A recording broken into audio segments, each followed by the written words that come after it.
So, welcome to the special training camp edition of Let's Talk Saints. I'm Tim. That's my cousin Jason on the screen next to me, filling in for Scott Fields, who's got a couple more weeks of stuff to do. That just is killing his schedule right now. So he's unavailable, but he should be back sometime during training camp. And introducing Jason as the newest member. We'll call him the reoccurring special guest star. Because he'll be doing some fill-in work for Scott when he can. And y'all will probably be seeing an awful lot of him come game day, especially post-game. And that if we lose, that Jason Degg on the bottom is going to be J-Dog or some version of, because the Bulldog will come out in him.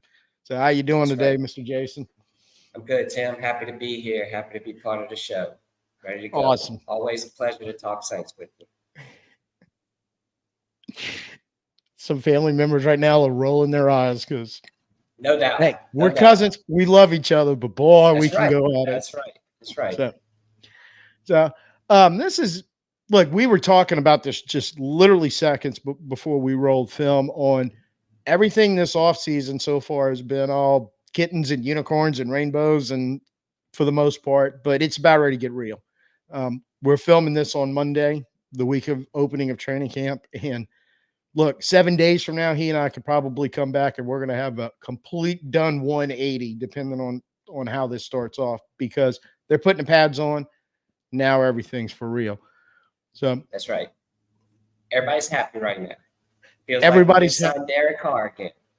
Exactly. Everybody. I mean, it's a feel good feel, and there's nothing wrong with that. But the reality of the situation, right, and I know when we get towards the end of the video, you're going to have a lot to say there on those subjects. Yep. But this is just, look, hey, this is where we're at right now, and try to offensively, defensively talk about the rooms, and then it's talk about the front office, the coaching staff. So we're gonna start off on the offense. I think we have to. I think that's the talk. That's the most uncertainty. You know, pretty much you're looking at four positions: quarterback, running back, wide receiver, and O-line. I know we'll have a lot to talk about on the O-line, but anything jumps at you like in the out of the quarterback room or the running back room or the wide receiver / tight ends right now? I love the Spencer Rattler pick. Going into day 2 of the draft, I think we were texting back and forth, and I woke up and I texted Spencer Rattler. That was it. Thought we had to go get him. Thought he was the best left.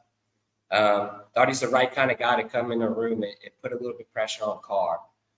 You go back and you can have discussions about Carr you want. You look at numbers, and he's probably top 10, top 12, and everything. As a Saints fan, if you watch the games, he's probably bottom in big plays, important plays, making the right throw at the right time. It never hurts to have a young guy, especially a hungry guy that's been ridiculed over the years, to come in and kind of push that veteran to really step it up. Best case scenario is we figure things out with this new offense. Carr gets the ball out of his hands, gets it to the right guys. We make plays. Rattler can learn from him under 2 years, and we have a guy ready to go. So I really love that pick and bringing that into the quarterback room for sure. But I'm gonna tag up on that because one of the things about starting this channel in the middle of my midlife crisis at 53 is I've done more research trying to talk topics, and there's quarterback room. I like it for various reasons. One thing I'll agree with you on Carr, but now that I've kind of did the video where I look back, and when you look his best years with the Raiders was with Gruden in the West Coast. A few weeks ago, we were doing the hypothetical one, and then we kind of had what would make Carr comfortable. And in fact, I just dropped a short of him saying this a few days ago. He's throwing numbers out there, like 3-to-1 touchdown to interception ratio. He was giving yardage. So I'm going back and doing the video with that in the back of my head going, that's kind of what he did in Oakland in that Gruden's West Coast. So I feel a little more comfortable. However, I will agree with you that there's stuff about him that's where the eye test comes in. And in some cases, we were sitting in the dome next to each other, just going, I'm not going to say the words we were using. We're trying to keep this family friendly, but G-rated. Yeah, at least PG-13. But it was like, oh, you're kidding me. But at other times, in those, the problem is those make you forget about the other times. It's like, man, that was a good throw. That was a good.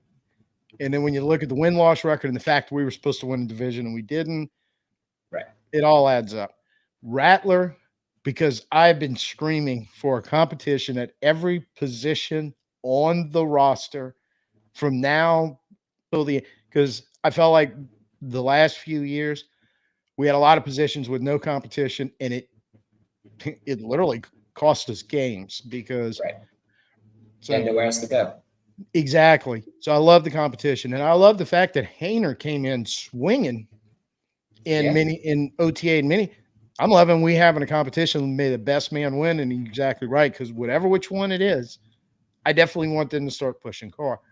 I don't want complacency anymore in this team. I think we had way too much of that the last few years where guys rolled in on day one of the off season and went, my job, I ain't got nothing to worry about. That's right. Yeah. I love that Haener stepped it up as well so far. In my opinion, I feel like Rattler's got to be the guy to go. I think a chip on his shoulder, something that's going to help him motivate that room, push himself, try to be the best, want to stay late. He's got to do all those things, and you hope it rubs off for people. I think there were a lot of games last year that I tried to defend Carr.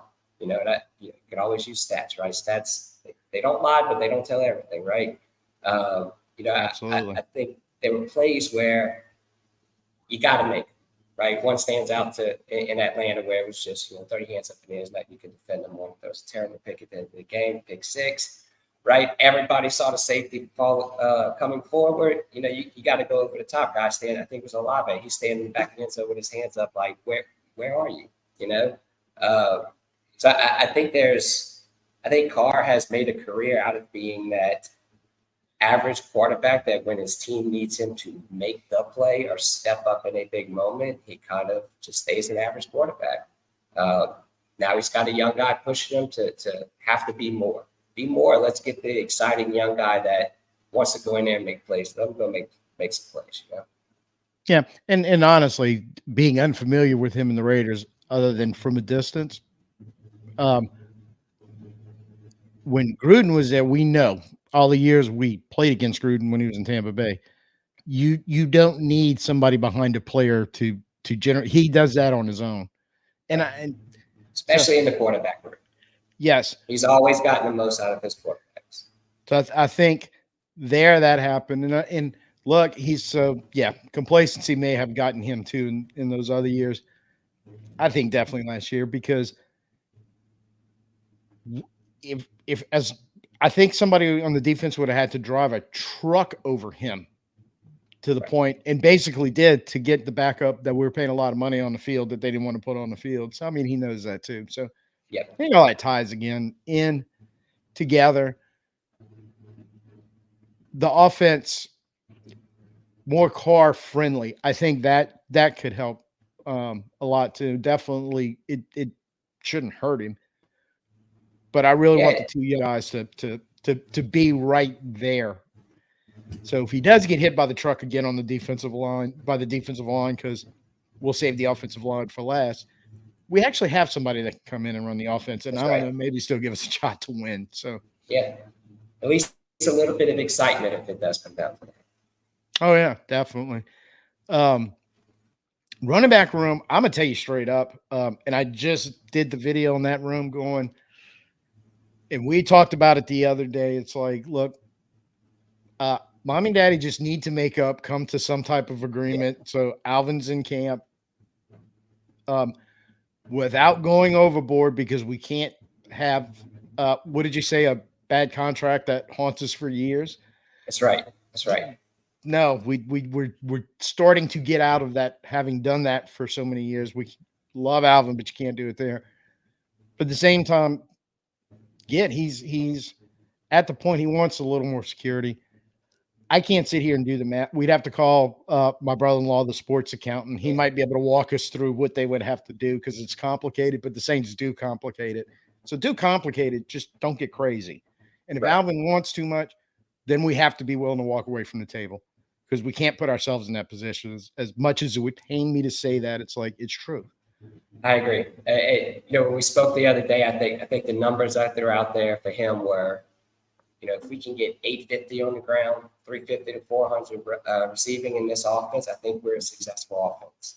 I don't think we're asking him to come and be a 1,100, 1,200 yard back, catch 80 balls. Catch me 50, catch me 55, go out there, 10 yards a catch. I think those numbers make us a successful offense, open things on the outside, and it really truly looks like that.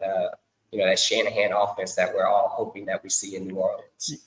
Absolutely. And if you get that from Alvin, especially your average yards, whether it's catch or run, it's a touch. I don't care if they handed it to him or thrown to him. But you start getting him every time you touch the ball where he's averaging 7, 8 plus. You know what else? You're getting in the end zone more. That's right. Just That's right. just do the math. He or somebody else wants the defense does like they do in Frisco, and everybody's trying to jump McCaffrey, and all of a sudden everybody else is finding the end zone. That's the key to it. I think with him, one thing he's proven in his career is that he sniffs the end zone. Absolutely. I believe he's our leading touchdown guy in our history. I believe. I think that was last year he broke that record. But he sniffs the end zone. He finds it. He makes those tough runs, the right cut at the right time to get the ball over the goal line. And It's sad that in the past few years we haven't given him as many opportunities. And that's where I feel bad for Alvin and all is going.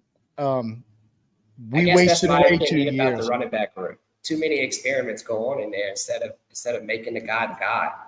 We've taken the ball out of his hand too many times, and we always shout, hey, we get it on the 2 to 3. Let's go Taysom in the middle. Taysom in the middle. I say that from the seats all the time. It's first and goal inside the 5. I'm running Taysom 4 times. But over the years we get Jamal Williams. We want him to be that guy. It's why. Sometimes your guys have just got to go in there and be the guy. I think we had the right mix up. I think we still have the right mix between Taysom and Alvin, and they can both play that running back position, halfback, whatever you want to call it, in that style of offense. Catch a couple balls, make a big run, run through some gaps. I think we got the guys. Do we use them? Because we've kind of proven over the years that we're not using them the right way. Well, there's the problem, especially in the last 2, 3, even kind of at the end of Sean. I've cocked an eyebrow sometimes with the play calling and the usage and what they were trying to do. You make a point that I talk about a lot. Shanahan, Mike McDaniel in Miami, looks like Bobby Slowick in Houston. All have this philosophy of I want to get my best players all on the field together as a unit as much as I can because that makes it a lot harder to defend. Sean used to create the mismatches with all the crazy exotic packages that they personnel shifts and all, and he could make it work. And I don't even know if he's doing that in Denver now because I don't. I saw over the years again sitting 15 yards behind the visitors bench where the seats are, where you can really look at And over the years, as I tell people this all the time, you'd see personnel running out on the field and the defense. Nobody even has to say anything. Players are like, "Oh, that group's on the field. That's my group to run in." And it's Right. Right. he adjusted a little bit over the Pete had no clue how to do that. And then you're looking at a style of offense now that's going, we don't want to do that. Right. We want them Right. all on the field, and Same but time. we'll use them differently. Same time. So and Yeah. Alvin can line Last up at couple of years. receiver and Taysom can line up at running back, and we can run the same exact plays with him no matter which one is where. That's what Right. Frisco does. That's what those teams do, and it That's causes right. problems. Third and fourth, 3rd and 8, Frisco, Miami, their guys on the field. They're not coming in with blocking wide receivers to try to run a trick play. I don't mean to throw any strays out there, but how many times did I shout, why are we running packages for Travaris Cadet or Josh Hill or these guys that are secondary players? Why are we not going to our guys? Right? Like we always try to go to these guys, but the teams that are continually scoring, continually pushing the ball, continually putting pressures on defense and making them change their game plan, they're doing it with their dudes on the field. I guarantee you Mike McDaniel has packages where it's no subs. Like certain points in the games, you're not getting on the field. Hey, thanks for those 3-4 snaps early in the game. At this point, our guy's about to be worn down. They're going to go ice up after, but they got to go make the plays. Yeah, and I think by design, I was about to walk into a bad pun accidentally, but they design where those guys coming in. Look, third most touches last year in Frisco was Elijah Mitchell. Nice running back in the NFL. But he's not scaring the bejesus out of anybody like McCaffrey can. But they full recognize the number of total touches McCaffrey was getting. It's kind of scheme. Look, you're gonna have to come in and get some blows, but they can get him. He's got some years on him too. Yeah, but I think he's like 24, 25. He's Mitchell is but he's solid enough, and they know that's going to happen. And here's the beauty of it: they're kind of scheming that into it, so it's not. I don't want to even say it's bad because when you look at his numbers, he can gain yards too when they put him in that position. So that offense tends to be successful for running backs. McCaffrey being up in age, they got the right guy to go in there and kind of play that role, right? Is it McCaffrey? Mm-hmm. No. Will he ever be McCaffrey? No. Can he come in and get 15% of the snaps at running back and play that role open? Yeah, absolutely. Oh, yeah, absolutely. So when I look at the backups,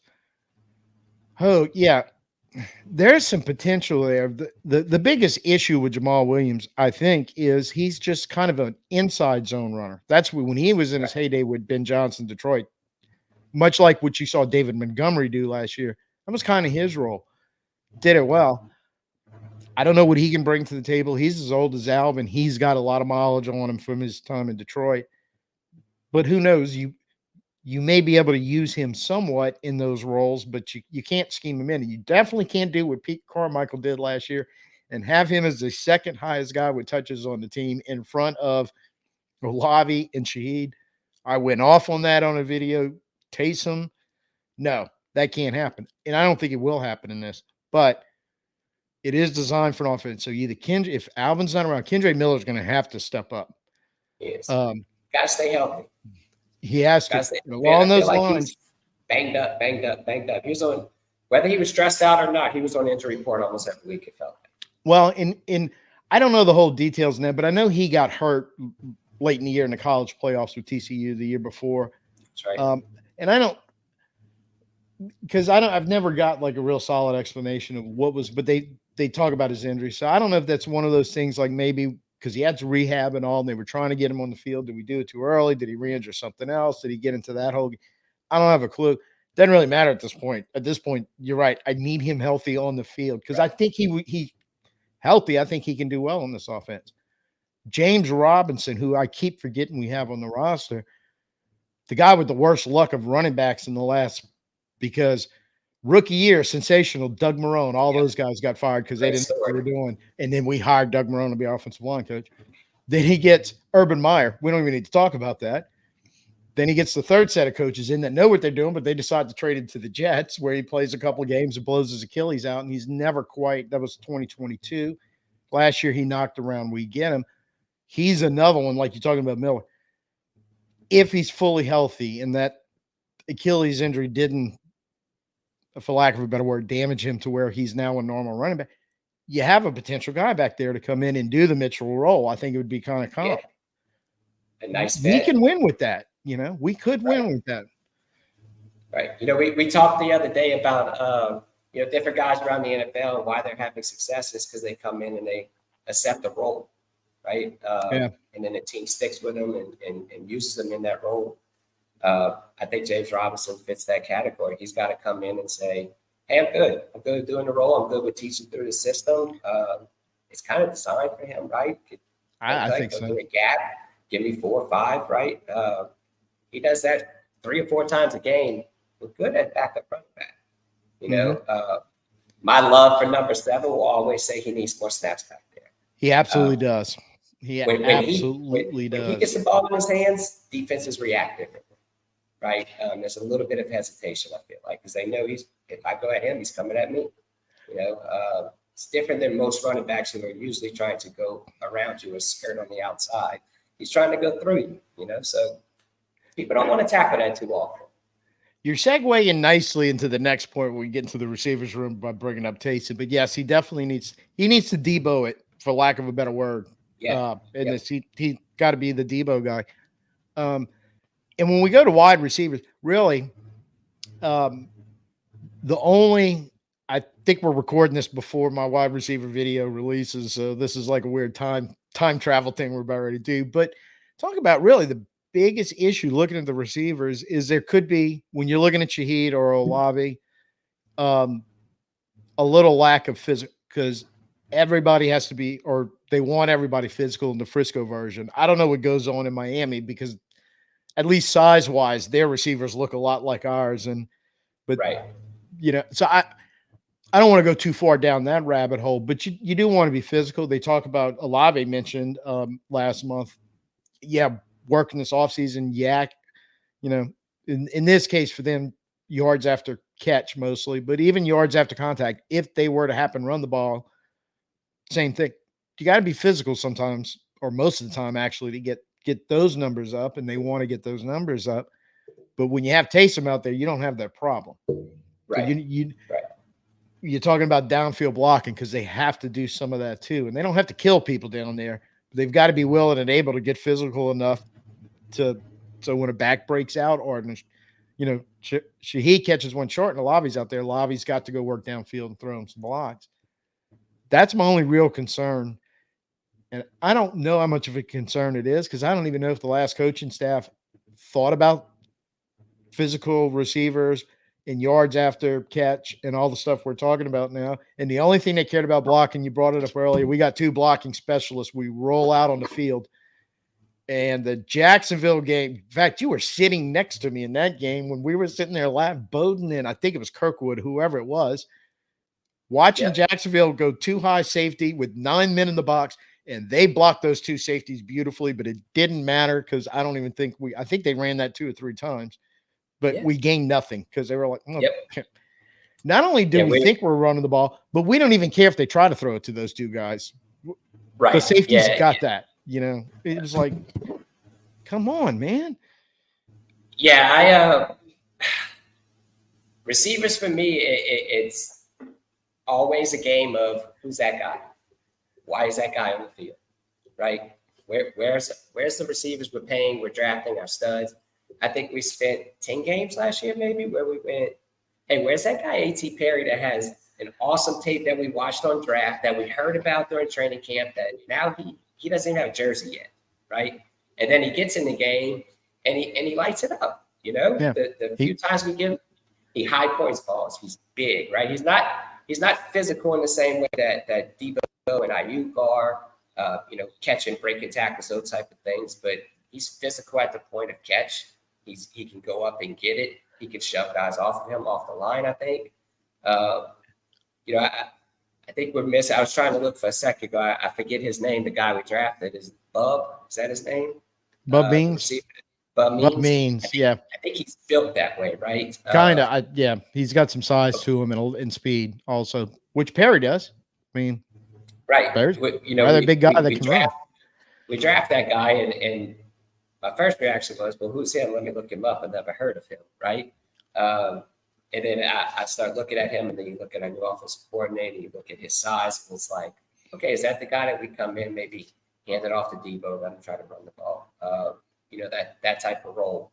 I think Olave is trending. I have confidence in him just based off of recent NFL history with receivers. Yeah. I think if you look at his numbers in comparison to some of the top guys in the league, they're growing in the same direction that his are growing.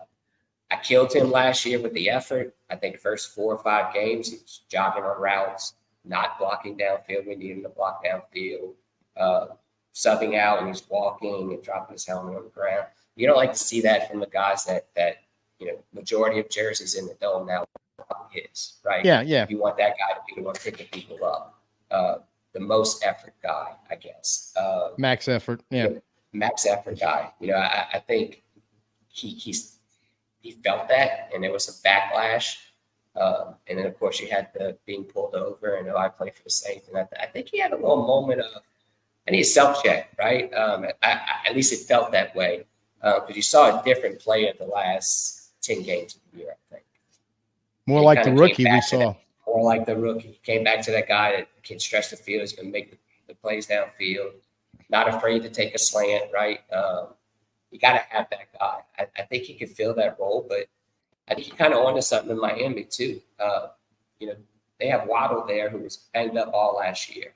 And I think that's because of a lot of routes he's running in that offense gets hit a lot. And he's a smaller kind of guy. So I do worry about Shaheed a little bit. But man, we need him to do one thing. He's got to stretch the field. Yeah. I'm okay if he never runs a slant, never runs across. You know, as long as he's stretching the field for us and opening up the underneath, I think he serves a purpose. I do like that they re-upped him. I do like the contract. Oh, yeah, yeah. And smartly done. That's very team friendly. You know, that's the kind of guy that can come out and catch 55, 60 balls, put up 1,000 yards, and somebody's going to pay him more than that. So I think we got a good deal with him. Again, do we use him properly? You know, you look at a guy like Ayuk, who I think might have led the NFL in yards per catch or yards, you know, whatever. Yeah, he was up yards there. per attempt reception. I think he can kind of fill that role, stretch the field, makes the plays downfield. And much like what Miami does with Tyreek Hill, and look, it's not often I want to mention or talk about any receiver in the same breath as Tyreek Hill. However, statistically, there were times last year where Shaheed was almost as fast as the cheetah. So I'm going, okay, it's a comp. He's still not Tyreek Hill, but he's at least approaching that territory. But how many times they did, because Tyreek could blow the top off a defense with that speed? I mean, some of the easiest pitching catches you saw in his highlights that went just like he blew off the top and was wide open downfield. I'm going, Shaheed can do that. I think Olave can do that too, but I think Shaheed, as fast as Olave is, I'm pretty sure Shaheed's faster. Yeah, absolutely. I would agree with that. I think if you put him on two guys that can run on a track and let him go, I think Shaheed gets it. You know, okay, we're both fantasy guys, right? Oh yeah. Big hot name this year is Achane with Miami, and they talk about the yards per carry and the amount of holes that he ran through where it was just untouched, right? 28 yards untouched, 35 yards untouched. You know, I think that's what you're talking about in this offense, that you put Tyreek out there and you stretch that field and you get somebody to worry about that. Those linebackers got to deepen up or they got to stretch out. You know, you create those holes in the middle for you running back to take 2 steps and go.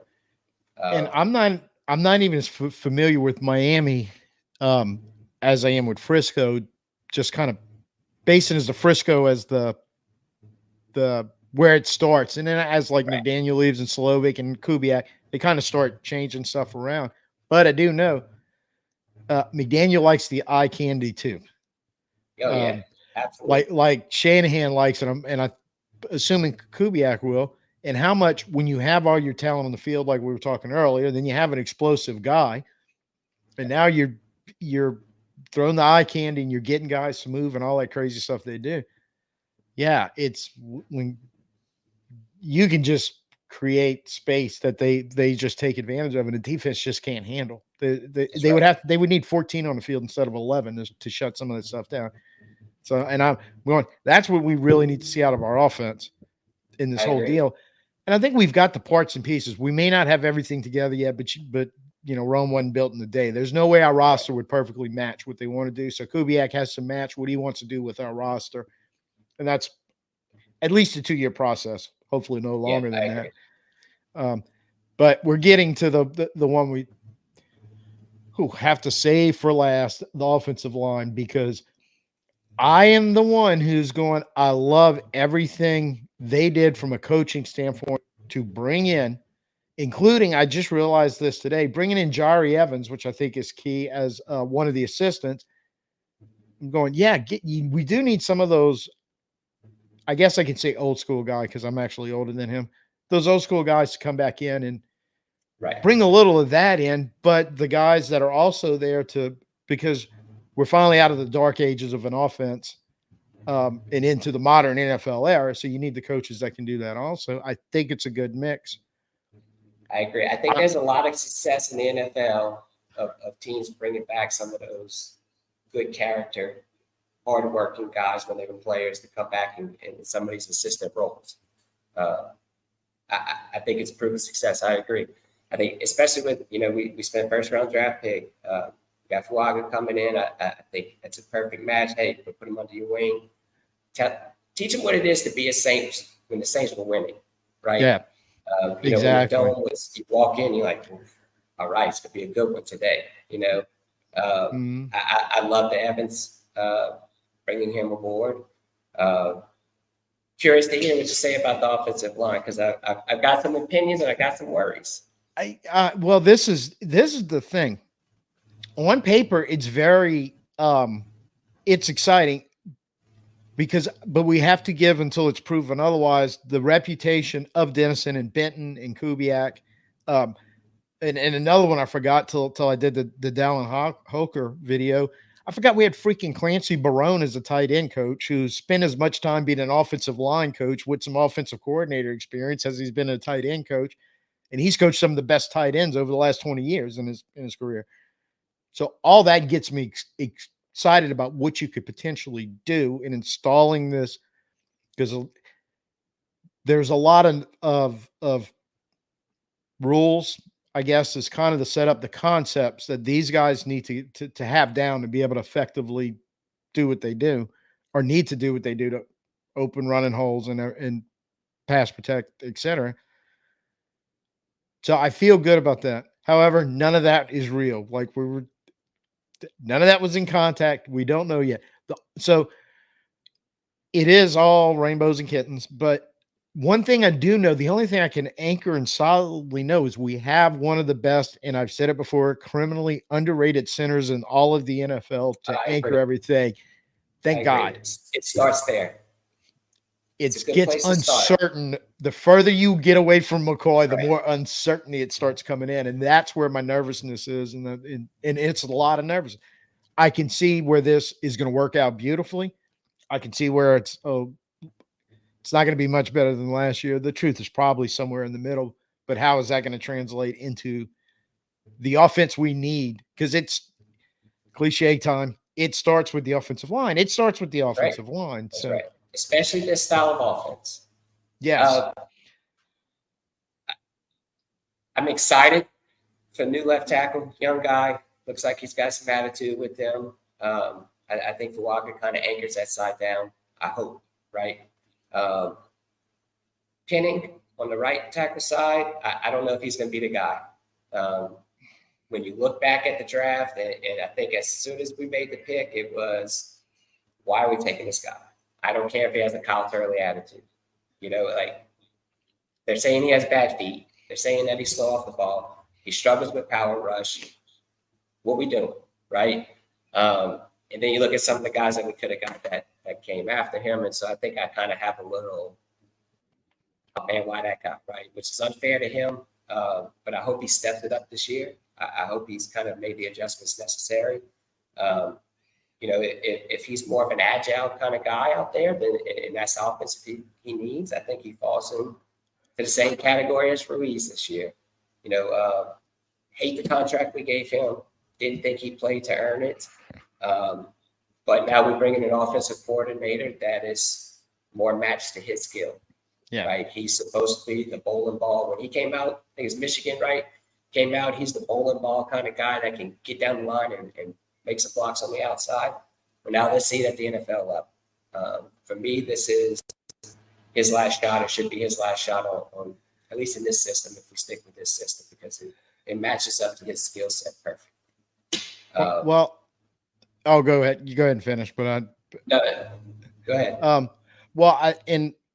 Where I feel better about both those guys, because Ruiz was moving from college center to guard, but it seemed to be the consensus around the NFL, but not every team, that what was going to happen. That's how we drafted it. There was a thought we might start him at center, move McCoy to guard. That was crazy, and it didn't happen, thankfully. So, Penning, coming from the smaller school and then coming up, and I remember reading a lot that a lot of people said, look, he should be fine as a guard, but you may have to work him into being tackle. And then going back to our offensive coordinator and line coach and everything over both those, because Ruiz was still when Sean was here, but it was like we had no plan to get them ready to possibly succeed in what we were trying to ask them to do. Felt like we never really did in comparison to what just in 3 months these new guys are trying to bring in. So I don't know if it's going to work, but I feel like finally both those players. And in Ruiz, I will say this: last year was a better year for him. He's on an upward trend, maybe not quite shooting out at the trajectory we want it. Hopefully, these guys can get him there, especially since, it seems like this is a much better fit for his style and what he wants to do. So that should help.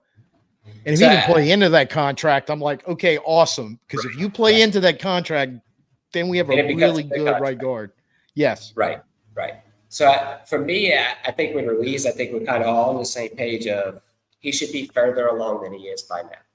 Now, if it was a system issue, well, that's been fixed, at least on his part. Let's see if this system, which, again, it starts there. I think that's where my positivity comes from, is that the system has worked, right? We see it work everywhere in the NFL, at least on the side of putting up some stats, putting up some wins, right? Because San Francisco hasn't gotten that Shanahan Super Bowl ring yet, but they're one of the most successful teams since he's been there, right? That's the goal, right? Give yourself a shot, get into the show. So I'm very confident in the system, and I look at our offensive line. I'd say probably a month ago, I would have gotten on here and said it's a mess. They're all terrible, right?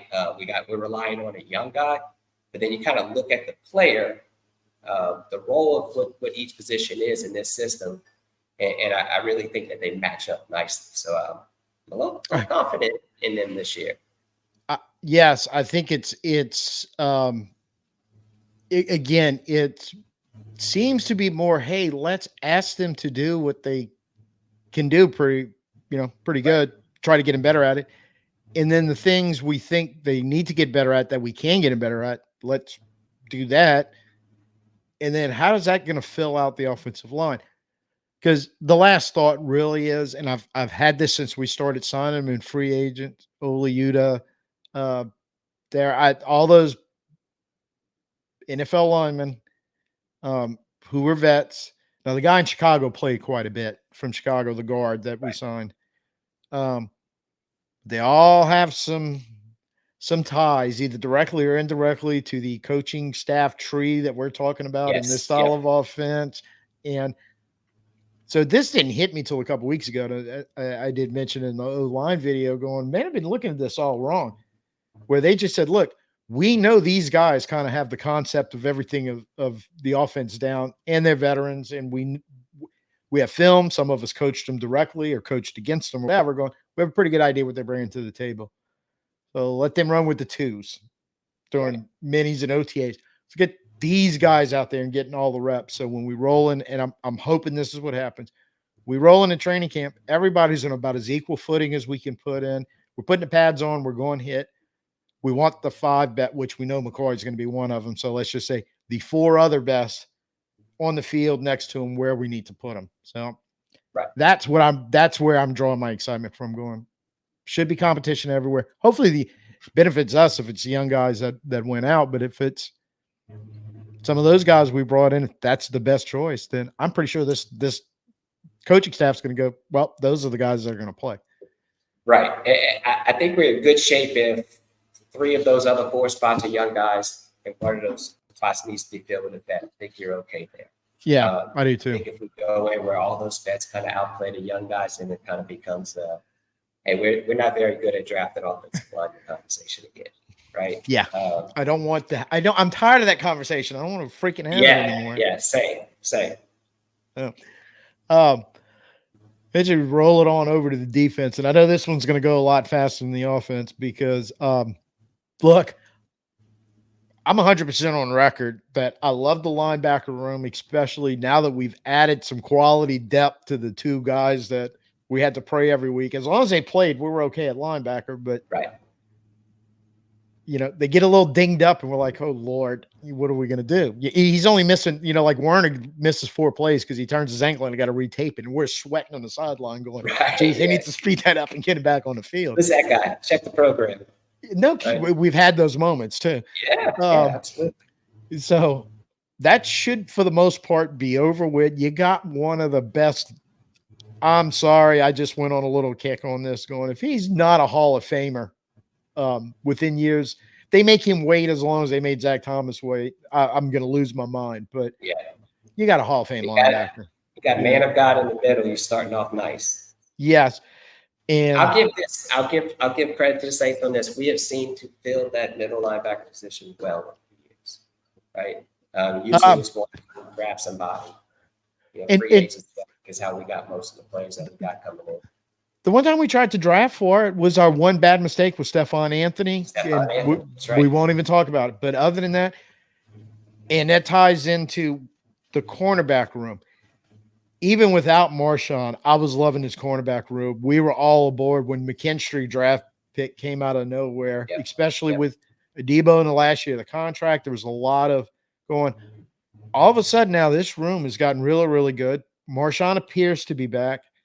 And hopefully that all rolls out because I think we're better, even if he's not the because of the injuries the last 2 years slows him down, even if he's not the number 1 cornerback, if he's the number 2, but you can keep a Debo around, you're still fine. And then you got McKinstry. You're going to be good there. And I have hopes. Taylor, we're pretty sure he would be good on the outside if we'd have to put him there. But I do have some hope tying into a little coaching accountability was Joe Woods talking about last year, his misadventures on the inside in that slot corner. And Woods, mea culpa, we thought we had him ready to take that role. We didn't. And Taylor was a little bit like, I thought I was ready, but didn't. And supposedly they've worked this offseason. But Wood said something interesting that I'm so happy to hear coaches now on both sides of the ball get a microphone in front of them and actually drop some type of coaching knowledge that gives me some comfort going, okay, we might actually now have guys in here that know how to coach a position. They do know something. Yeah, they do know something. Because he said something that made perfect sense. He said, Alontae Taylor's mostly been on the outside playing a corner, which you have this thing called the sideline, that 12th defender there. Right. He said, so you never really have to worry about anybody coming off the bench at you. And I went, yeah, that's true. That would be a 15-yard penalty. But he was making a point. But when you put him in the middle of the field, now it's everything coming at you 360. Right. And and I went, boy, that's a really simple concept that I never want, because I was one of the people bitching when he was struggling in there. Going, what are we, not necessarily bitching at him, but just bitching at the whole deal, going, what's going on here? Right. So there was some legitimacy to that bitch because Woods is admitting, no, we didn't do enough to get him ready for it's not a one-off season move for him. No, I don't think so. I would say there was some growing pains. I love Taylor. I think he's exciting. I do think too. he makes. I think he's the kind of guy you need in that spot. I think he has to improve on the deficiencies from last year because he pops. He pops on the field. And I think that's important in that spot. Um, I love the Kool-Aid pick. I was the guy that said trade down, trade down in the first, pick up another second and third, maybe if you can get that. Take Kool-Aid late in the first, and we're good at corner. Um, I love it. I love the excitement. I love the attitude. I think it matches perfectly with Taylor. There's going to be some nice handshakes on the field after they make big plays this year. I see it coming. I hope so. I think Kool-Aid's that guy. I really do. I think he's always been that guy. I think an injury last year that he played through, right, shows you something about him. A lot of guys would have just sat out the year and probably said, no, got a little bum injury. I'm not going to play. I'll stick as a first-round draft pick for next year, right? So I think that says something about who he is. I think there's a little bit of swagger that you got to love, right? A lot of dog. A lot of dog. A lot of dog in him. Tackle. Gotta love seeing that. I guarantee you there'll be some moments next year when we get the dome excited because he flies into the backfield and wipes out a running back. He's that kind of corner. And I know this is going to be a bold statement, but just looking at his highlight stuff from Bama for 3 years, and by the way, the best college football conference playing to get some of the best college wide receivers and running backs you're going to see. Yep. Man, you can watch a highlight of him at Bama and watch a highlight of Marshon in his 17, 18, 19, and 21 seasons, which were his 4 best by far. Yep. Going, that looks so eerily similar. Going, that's, and so, yeah, if Marshon's fully healthy and he does have a couple of seasons left where he can still be that Marshon, bring that. Right. Man. And I'm so torn on him. When we drafted him, he was the right guy. I loved him, wanted him. I think we were actually maybe watching his bowl game at Boo's house, and we were talking about, hey, we like that guy. He's a little bit different than some of those Ohio State DBs that come out, right? He's got a little something extra with him.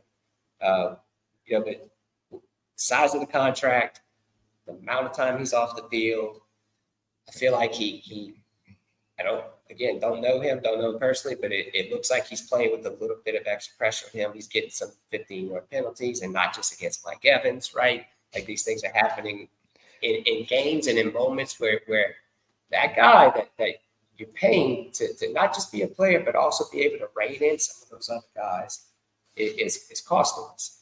But I agree when he's right and he's on the field, it's tough to find 5 guys better than him at that position. Now, can we get that back? I don't know. I'm always team and future thinking, right? So I look at it and go, man, if somebody's willing to give us a 1 for Marshon Lattimore, a team that's just a cornerback or a cornerback 2 away from really turning the corner, do we jump all over that? It would have to be a 1. It would have to be a 1 for me. I agree. To even consider it, we have messed up too many second-round picks for me to take a second-round pick. Not only that, though, we've got to stand up to the rest of the NFL and not doing stuff like, we'll give you Sean for 2 years for just a number 1 and a 2. No, bull. Right. No. So that's got to stop. The richest, youngest new owners in Denver who want to make a splash, who want to turn things around, who believe Sean Payton's the guy, and we go, sure, we'll take the 29th pick. Yeah. No. Wrong. No. But no.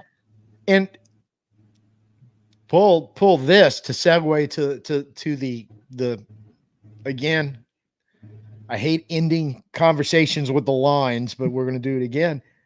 But Marshon being right and Kool-Aid coming through to go with our 2 young guys who are really, really good and locks down that cornerback room.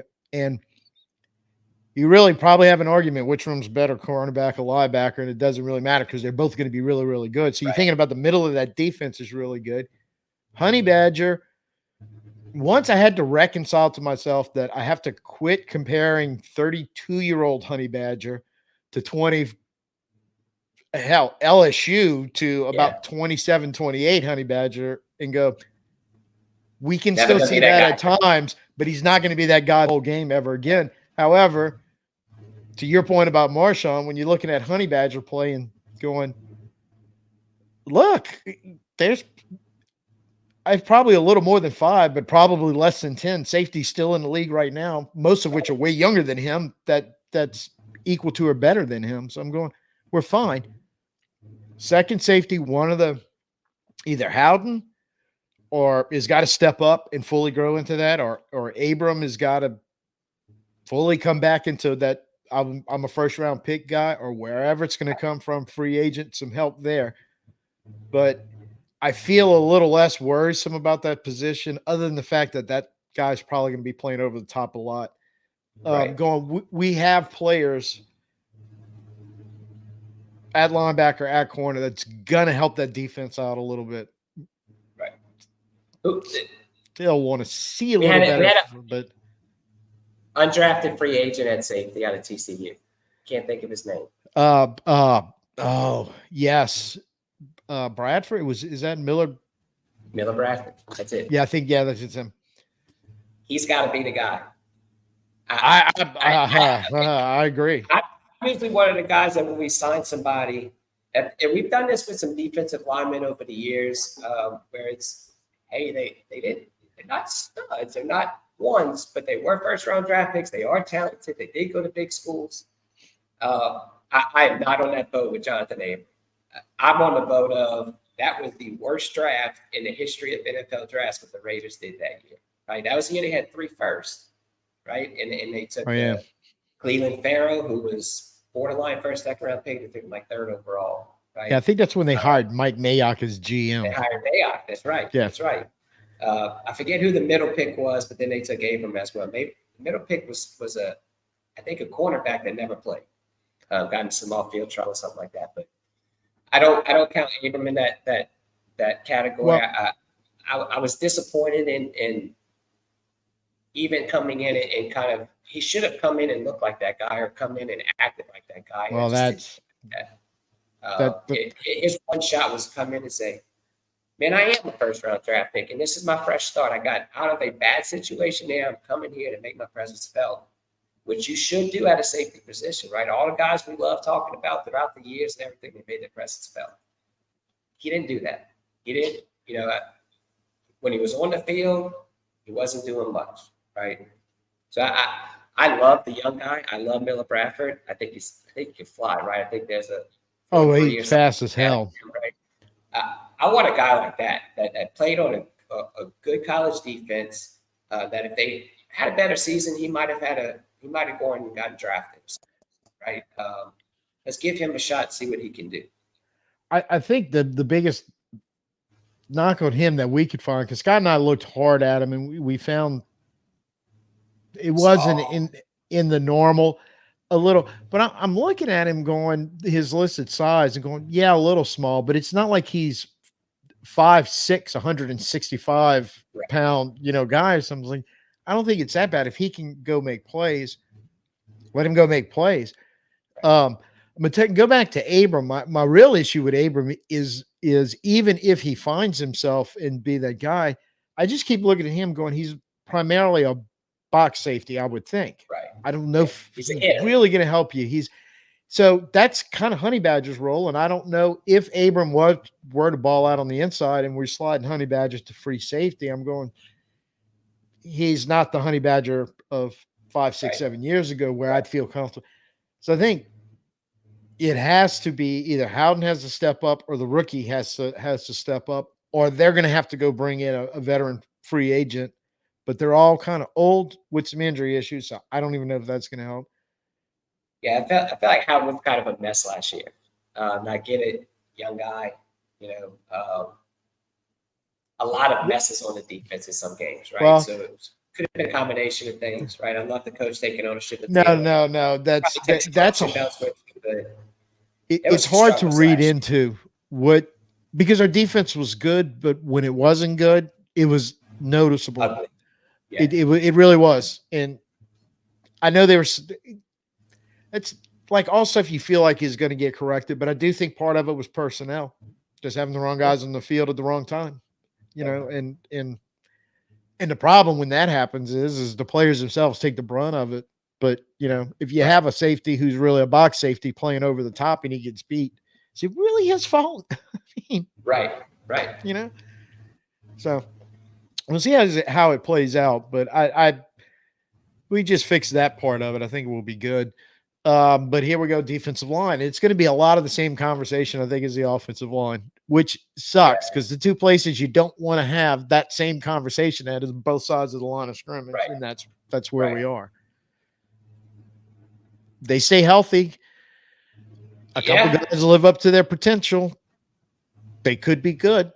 Kind of what we sounded like we were talking about offensive line. And I think you have one really good, solid, especially in the style of defense we play for our edge guys, where they're responsible for both run and pass a lot of the times. So some teams, they go, well, man, this guy's got 16 sacks. And you go, yeah, but if you really want to sit down and look at it, his job is pretty much to go sack the quarterback. And a lot of times they pass off run responsibility to secondary player or something. So Bruce Arians. Dennis Allen and this, that's one of them that comes to mind. Is Dennis Allen doesn't want to do that. Yeah. So Granderson, I think, is a solid up and coming. I think he's progressed in over his time. It's like a lot like Hendrickson did. I know I'm bringing up an old wound here, but Hendrickson should have been kept. Looks like we solved that problem because I look at Granderson and I look at Trey Hendrickson. I'm going, I see so much similar stuff. Hope I'm right, but we got him locked down. He's not going anywhere. I love Brazil's pass rush.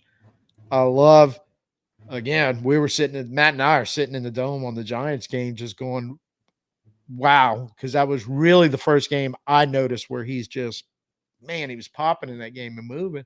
Gets his run defense up. Now you got two guys that you're pretty solid about. Yep, absolutely. Then you get the question marks. And not all of them are bad, but they're still question marks. No matter which way you look at it, they start coming at you pretty quick when you start going down the roster everywhere else. That's right. I'll touch on those first two. Granderson is the motor and what you want in a defensive lineman. He's a dog. That's what you want. And I think Breezy's in that same mold. I do too. I love the Breezy story, right? Now, when we drafted him, I said, well, it's late. So it's not like somebody's earlier picks where they have question marks because of injury. I think the narrative was that's a top 5 pick if he's healthy. Right? Yeah. He when he came into high school, he might have been the number 1 recruit. He was up there this year. Then the injuries. Obviously some family history that some illnesses and things like that. That's going to affect the 18, 19-year-old kid, right? He comes in, he looks like a man now. He's pushing people around towards the end of the year and he really fast off the ball. He really grew into it. I think so too. Outside of that, I don't know. I have a long-standing, for everybody that's listening, I have a long-standing love-hate relationship with Cam Jordan, right? Oh, yes, you do. I knew we were coming to this, so here we go. Man, I was celebrating, jumping up and down. We drafted him. I kept saying, I think Brian and I were watching my brother and I were watching the draft that year, and I kept saying, I can't believe Cam Jordan has a pick. Can't believe he has a pick. Look at that guy. He's exactly what we need, right? He sets the edge. He's good against the run. He can get you 8 to 10 sacks. But then we start watching Cam Jordan play, and it feels like we get a sack when we're down 20, right? And you know me, I'm all about celebrating when everything's right, when we're doing things good. But when you're down 20 and you get a sack and you give me this thing here, it's kind of like, right? Yeah. Now, I think he has to play a role this year. I think we're asking him to do too much, and I don't think it's fair to him. So I'll take up for him on that front. I think he can become that guy that makes big plays again if we limit the amount of plays that he's in. I think if you're asking him to play 80, 85% of your defensive snaps, you're going to kill him. We're in trouble. He's going to, yep, exactly. Foskey, I don't know. I think with Foskey, I look at him a lot like I look at Penning with what could have been if we'd have made a good draft pick in that spot. right? I think earlier we talked about Branch. We want safeties. We need safeties. That guy drops out of the first round. We're all going, that's our guy. Let's go get him. And we don't. We take a edge rusher in a draft where there's some pretty good NFL edge rushers that went much later than him. Mm-hmm. So I think there's a lot of pressure on him this year. He's got to be on the field. He's got to be the guy 85% of the snaps. He's got to be the guy pressuring the quarterback and not being a step late, right? Not just making him hit somebody, make some plays, get some tackles for loss, get some sacks, help your defensive backs out a little bit. I think he's got to be the motor guy on that side of the ball. On that side of the line. Well, there's the issue because when he came out and said I was thinking too much out there and he was playing slow and Dennis Allen is telling, hey man, you got to go, he's got to find the Granderson dog out there. First off, so then he can go make plays. But when he was talking his interview, when he was talking about, it just to sum it up, he was giving himself paralysis by analysis because he was just here. And then he also, I wasn't quite in good enough shape. I had the little injury problems and all. And so he fixed all that. So I'm like, okay, everybody deserves a second chance. Right. But understand that's what this is because you have to be on the field making plays for us this year. I don't need you to start. You can back up Granderson because that's kind of sounds like where he's going to be. But when Granderson has to leave the field, you must be on the field and be Curtis Granderson and do what he's doing and then learn how to do that. So one day you'll be a starter also. That's the goal of when you draft somebody in the second round like that. And he's got to go on both sides, I think. He's got to be able to come in and wreak havoc both ways. I think you start a game with Jordan Granderson, and then when they need blows, and I think Jordan's got to force those breaks. You got to say, hey, these are your snaps. These are what you're going to get. These moments, this tempo of this game, right? I don't think you set a number on it. I think you kind of set a game flow on it, right? Depending on what we need to stop at the time. Todd Grantham's job to figure that out. He's the D-line coach, so that's what we're paying him for, to figure that stuff out, because that ties into Chase Young. If Chase Young's 100% healthy early in camp, and I don't really pay attention to they're on this list or that list and they won't practice the first day, I'm pretty much of the opinion, give them like 3 or 4 days. After that, if they're not on the field, that's when I start going, okay, what the hell's going on here? Right. So I know he's on one of those, I think, but by the end of the first week, let's say Tuesday, Wednesday of next week, somewhere at the 10-day mark, needs to be on the field. Right. Because there is a world where, okay, he starts opposite of Granderson, but with his injury history, because even he's playing with the next thing that they had to fix.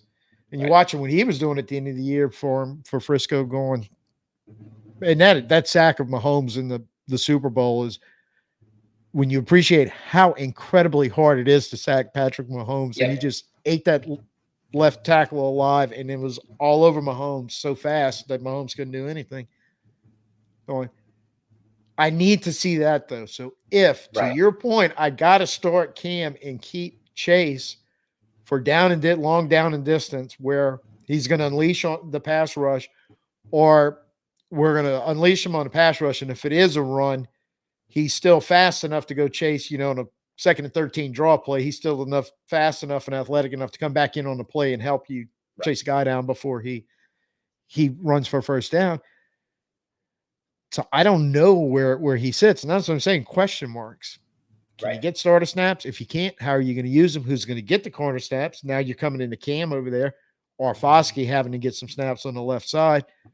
And then is Peyton Turner going to be healthy? And where in the hell does he figure in on all this? Question mark. Yeah. I think we're at the point where Peyton Turner's got to be in the bus column. I don't think you can rely on him for anything. But a couple of things on Chase Young. How much of it is it like the Saints front office to sign a guy, and the first picture the fans get to see of him is him in a halo 2 days later because he had neck surgery, right?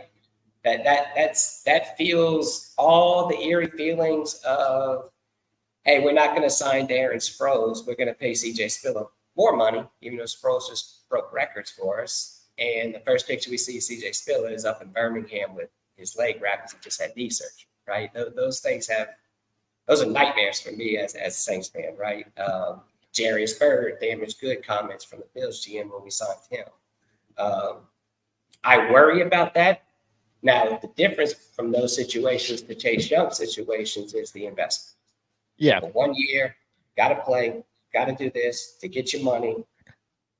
Almost like, we hope for guys to step up in a contract year. Saints have a history of guys stepping up in contract years. Maybe they didn't do anything after they got the contracts, so they step it up in those years. So can he step it up? Can he get us double-digit stacks? I think he's that guy that you put in there on third down, pin his ears back and say, you got one job. One job. Forget everything else. Don't think about, you go hit that quarterback as hard as you can, as many times you can this year, and you can get a huge contract next year. And it may not be with us because that's where the Saints do have to get better at, is sometimes you got to let the contract guys walk. And the thing about Chase Young is the sports count and I were having this conversation when I was over there the other day. One of the guys coming out of the season that I was just looking at going, he's going to be a free agent because they drafted Will Anderson. Jonathan Greenyard's going to walk out of Houston. That would be a great addition. And then there was no chance, because when you look at the contract he signed in Minnesota, who went ahead and drafted Dallas Turner anyway, going, holy hell. And that was the one when I'm starting to flip through and looking at, because I hadn't really been paying attention at that point at what the edge. I knew they were all signed, and I wasn't really paying. Right. The money they were slinging at edge rushers this offseason going, I think. So the halo thing that you're talking about, I think if they'd have just prepped us for it first, that it was coming. And then with the whole, but look what they're paying these guys. I mean, some of them are like average yearly salary, like $17, $18 million a year to be an edge rusher. And I'm like, we were hundreds of $millions over the cap to start the season. There's no way we can go pay somebody $18 million to rush, as much as I'd love to rush the passer and be as good as those guys. So we had to bargain bin shop that one. I guess to kind of close up on D-line, I mean, some guys got to step up, Yes. And it sounds kind of cliche, but it's the truth. These guys have been either drafted to be put in a position, or they went out and we signed them. We were the team that gave them, like Chase Young, we're giving you that opportunity. I doubt many teams were knocking down the door to drop $13 million on, and we did it in a, hey, you're going to earn this money, and then you can go make your next contract. We're okay to be a bridge team. I'm okay with being his bridge team. Absolutely. If we're a bridge team for him, that means that our defensive line is solidified. I hate to hate on Bosky, but until he steps up, becomes the player we drafted him to be, I'm going to compare him to those guys that are starting for NFL. Scroll down a couple picks of Bosky. Tampa Bay got their starting tackle out of that draft, right? You have to, because that was a pick that the Saints, for whatever reason, and hopefully they get proven right because it's better for everybody if they do, but they had him higher on their draft board than other comparable players who went after him, who put up better numbers. So if he fits the scheme and whatever you want to do and how you want to play him, we know athletically he checked boxes athletically, but almost all of those guys did in that draft. It was an incredibly deep edge draft, and even on the interior, it was incredibly deep. So, and for me, I think, man, I'm segueing into this final session here with the. No. That's why we did defensive line last, because I know where you're going, and that's where I want you to take it.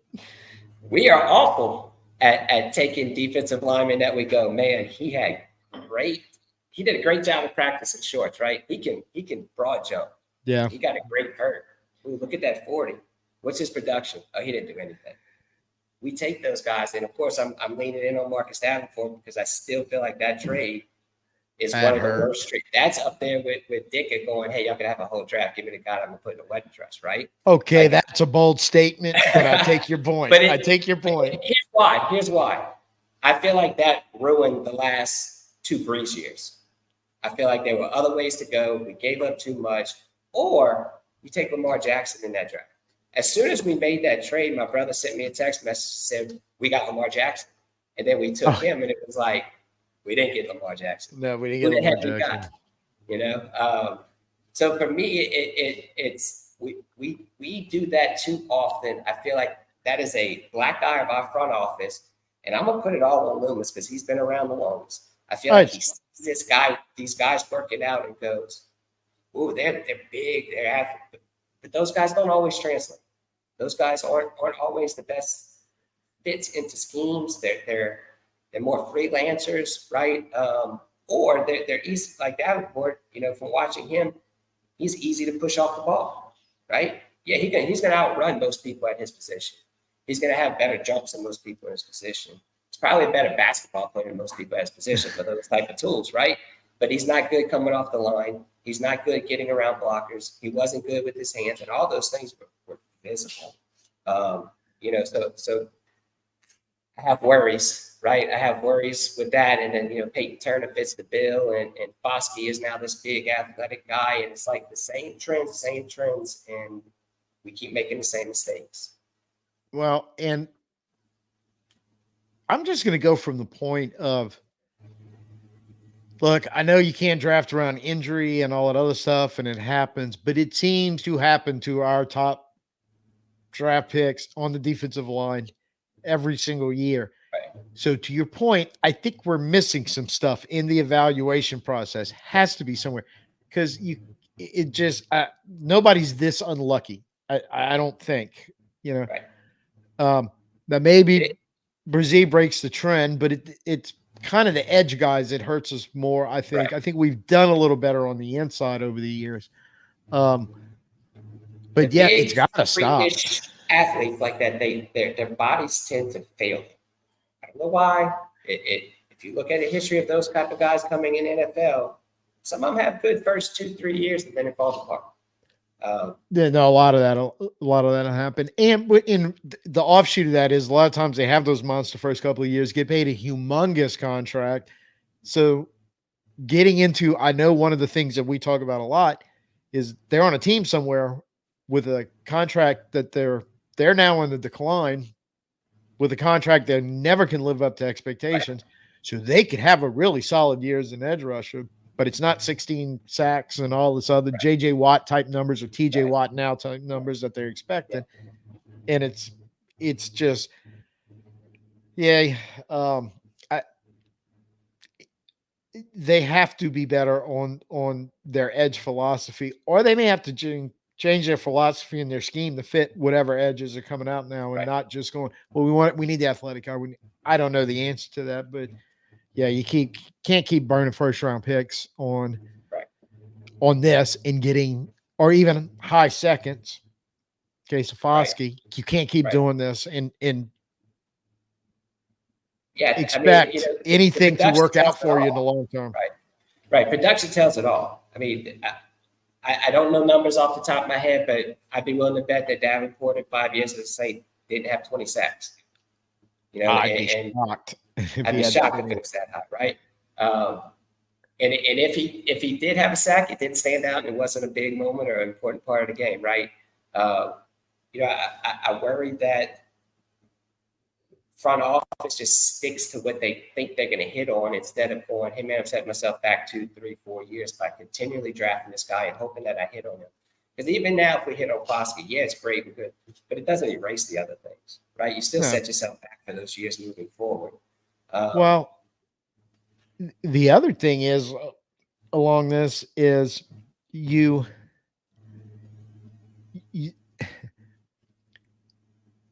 set yourself up to where if you need to, like you're saying at linebackers, we seem to have done better going get somebody else's linebacker like in Demario and getting great than we were drafting him. Well, now you can't even do that because you burn draft capital at a spot that you more than likely could have used somewhere else. Now you got to go sign. It's just this big domino effect. And it happens to every team in some way, shape, or form. But I can't think of too many teams where it happens in the same spots to the same positions every time they try to do it. You know, just and I find like it's always consistent. If you look at those drafts, there were guys there who are now making Pro Bowls or very solid starters for teams in positions that we need. I think when we spoke, I brought up, I think we took Penning. Briscoe went 12, 15 picks later, right? That was a guy you could have made lose and move down and go and get. He's doing great in Chicago. Last year there was Branch that we bring up again, right? Yeah. He comes in and he's Pro Bowl caliber, right? And where's he from? Alabama, right? Like, I don't know. And look, I have a thing against Notre Dame people coming out to where I look at them and go, everybody hypes up Notre Dame, right? If you're average on Notre Dame, everybody's going to make you out to be one of the best players, right? And I think Notre Dame player productions in the NFL has kind of proven me right on that. When we took him, I was just kind of in the ballpark of, here we go again. This is Marcus Davenport. This is Peyton Turner. This is now Isaiah Foskey. Who's going to be the next one that we compare to those three?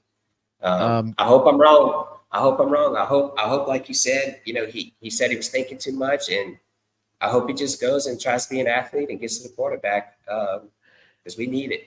We're struggling. We cannot sack the quarterback. We do not get tackles for loss. I think those are huge stats and huge in the way that they turn games around, right? If you make a team go 2nd and 14 instead of 2nd and 4, you're changing the game, right? Those are important stats for me in that they're game changers. They can stop a momentum. Yeah, I mean, how many drives, as good as our defense was last year, when you look at our sacks, we're way down than they have been in previous years. You add 17 games, let's just say 8 more sacks across the board a year, or more TFLs or anything that can blunt momentum, it can stop a drive. And we had games last year where it hung in the balance, where if we could have gotten the defense off the field a little sooner or gave our offense a little better field position with a chance to moving it just enough to kick field goal to win the game or whatever, we make the playoffs because we missed by one freaking game. And you can go back and most of the loss. Detroit, we got blown out. Rams, we got blown out. We were at the Jacksonville game, and I tell people, I said, I don't know what it looked like on TV, but on the field, for most of that game, it wasn't even close. It was very ugly, but we managed to make a game out of it late. I think the conversation that game was Jacksonville looks like us. They're keeping us in this game. They should be wiping the floors, right? Everything was momentum towards them. So I agree. And look, we missed a field goal against the Packers, right? That's a game that puts us in the playoffs. Tampa Bay blew us out. That was one that we went. That was one of the Carr games, right? But if you look at our numbers on offense last year, you would probably go, they're a playoff team. Oh, they should win their division, especially that division, right? But then you flip it over, you look at defense. We had some numbers that they like to use, right? Like points against us. Like we were good. Differential wasn't that bad. We never got off the field on 3rd down. And you can see that number, but man, if you're at those games or even the games that road games that we're watching on TV, you could feel that. 3rd and 6. All right, got to be good on 3rd. That's what we always say in Section 115, right? Got to be good on 3rd, and we were not good on 3rd last year. We let teams continue. We let teams get momentum. We let teams kind of dictate the game to us. Yeah, at times, and I'll say this too. Another complaint we were having a lot in the Dome last year when it came to defense is when we were at our best health, which did happen a few times last year, where we were pretty good across the board. The talent level of defense was really effectively a mile wide, but an inch deep, because you want that razor thin margin that the wrong person goes down, even for just a quarter. Yeah, so I say even when we lost people for snaps, it felt like sometimes, it sounds like it hurt us so bad. Yep. In lieu of what's going on I feel like there was a more concentrated effort this offseason to address that problem and address it at least if we can bring in a veteran player who can still play. I think of Will Harris for Detroit coming into the secondary. It's a veteran guy. He's solid. Can bounce around. Yes, you can move him around and get solid to good play from him. I don't think you ever want to start him for a whole game. Branch, was drafted by Detroit, Branch kind of took his role, what he was doing for them over the last few years. So I don't think there's anything wrong with it, but and that's kind of an improvement. But also getting younger and going, to your point about Foskey, like I'm thinking of some of these other guys, even Jalen Ford, the linebacker, who's likely going to make it. Right. Going, even if we got to put you out there, I mean, he has a reputation coming out of Texas as just a high motor, wants to run around and hit people and plays. And I'm like, even if you make a mistake while you're doing it, I'd much rather you doing that 100% wide open. Or McKinstry, we talked about him, kind of the same thing. He's going to play hard. And you might get him, but he's a dog, man. He's like, hey, you got me on that play. Hold my beer. I'm coming at you this play. So that's right. Adding that attitude in with some of these young guys, I think, is going to go a long way to exactly what you're talking about, where you lose a guy for a couple of snaps and it was like, oh, shit. And then, it seemed like something bad happened when that happened, going, well, feel a little better. That could still happen. But now we've some talented guys and or some younger guys who are really out there trying to fight it and go, yeah, I want to play. I want to make this. I want to be an NFL player at a high level. Right. You run into those problems when you're every year making draft trades where you're trading 2, 3, 4 year picks for one. Right. If you go back and you could probably Google Saints draft trades, set a date on, right? Set a date on Loomis since he's been there. I'd say we've probably given up 3-1 on draft picks, right? And you run into some depth problems whenever that happens. When you're giving up 2/3 to move up 10 picks in the third, right? You're not really getting a guy that's coming in and dominating. You're losing out on something. You lose out on depth. You lose out on being able to steal some of those snaps whenever your starters do have to go out. Good teams, they find those players in those rounds. Yep. We have a habit of dropping those picks, for who? People that don't last, or again, another, he's a good athlete, right? Well, you bring that up, and this year I think actually would be the first year in a while when we burned picks to move up. We did it right because we burned a fifth to move up and get McKinstry. Right. Go on. Okay, that's the way you do it. I'm good with that. Yeah, that's a good move. That's a one later in the draft to move up and get a guy that should have been in the first round. Right. Right. That's you sitting in the draft room going, how the hell that's doing it, I think, correct the way you need to do it with all those late round picks. And another thing that was going on there is we did a very good job of, I do not know how Christian Boyd is going to work out as the bigger run, stop, and tackle, and hopefully developing a little pass rush to go with him so he can get significant snaps, because we're going to need some depth there too.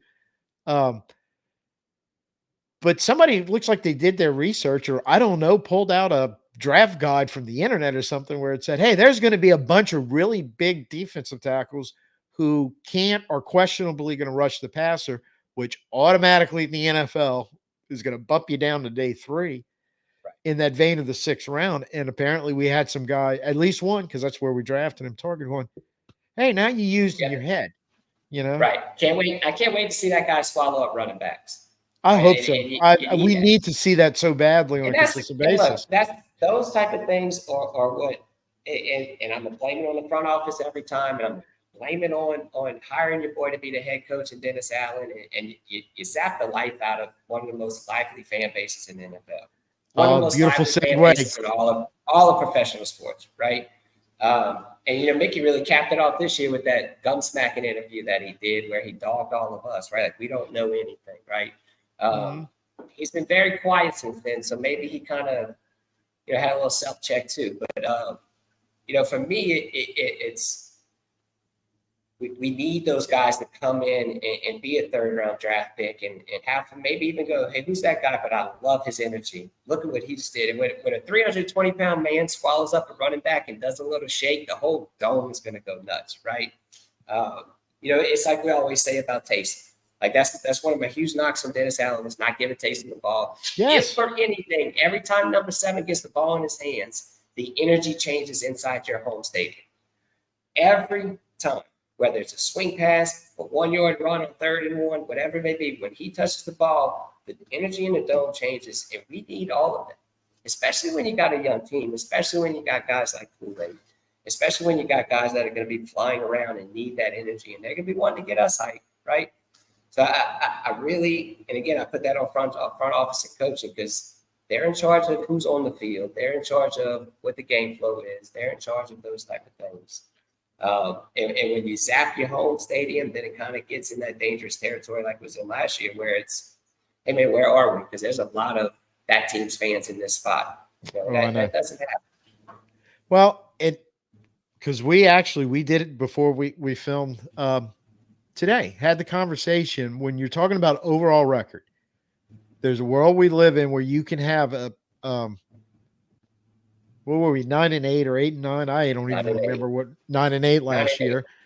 Missed the division by one game, and you trying to pat yourself on the back as, oh, we had a great season, whatever. But you're right, the fans were not buying it because they largely quit going to the games before we even got to that point in the dome. But there's a world we live in where you could go 7-10 this year, but you can see by every metric from the eye test or some obscure analytics that you can find somewhere. But hey, unlike the last 2 to 3 years, now the organization is on the right track. Right. Now we're building something. Now next year we ought to be, keep this going. The problem is they burned so much fan goodwill the last couple of years trying to do the same thing over and over. Like we talked about, they were the definition of insanity and just expecting a different result, and we weren't getting it. And the fans are getting fed up. You cannot lose your fan base. You've seen too many good organizations in professional sports or even at the college level.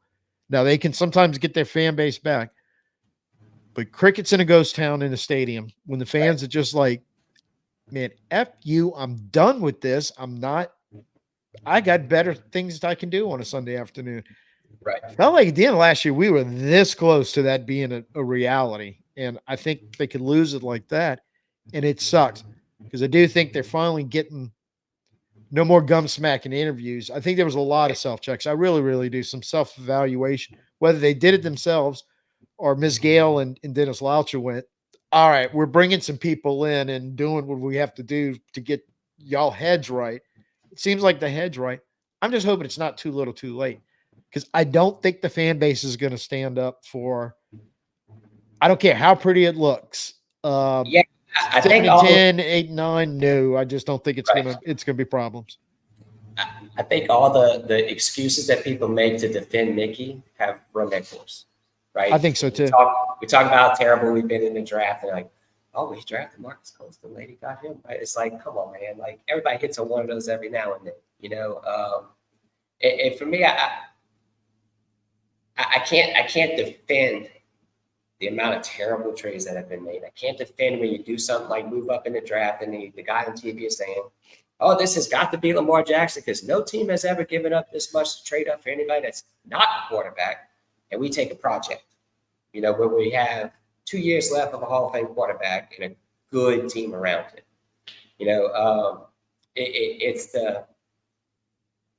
There's some arrogance, it felt like, with Mickey this year, last year, especially when he was announcing Dennis Allen. Everybody's like, why are we hiring a guy that's got a terrible winning percentage as a head coach? Why are we letting him pick his own quarterback? And it's Mickey was just defend. I know you don't know anything was the attitude right. of the game. I got to stop you because you said Mickey's arrogance. And this, Scott and I were talking about this a while back. That arrogance has always been there, but it's either we didn't notice or whatever. We were still winning. But he brought up, we couldn't remember the player, but I think it was Tommy Stevens, the year we drafted him, that we traded back into the draft. Yeah. To grab, because everybody's like, oh, he's not going to play quarterback. He's more like the next Taysom Hill gimmick guy. 2.0. Yeah. And going, what? No. Ended up not making the team, or he was on the practice squad, but he wound up in Carolina, I think. And I don't even know what happened to the guy, if he's still in the league somewhere or what. But that was just a totally wasted exercise all the way through. And Loomis, after the draft, I do remember him saying this. I just don't know if it was that one, but I think Scott's right. I think it was after the Tommy Stevens thing. Came out and said, well, we were just looking for a guy because our roster's so good. You're talking about draft picks that, they're not going to make our roster because it's so good.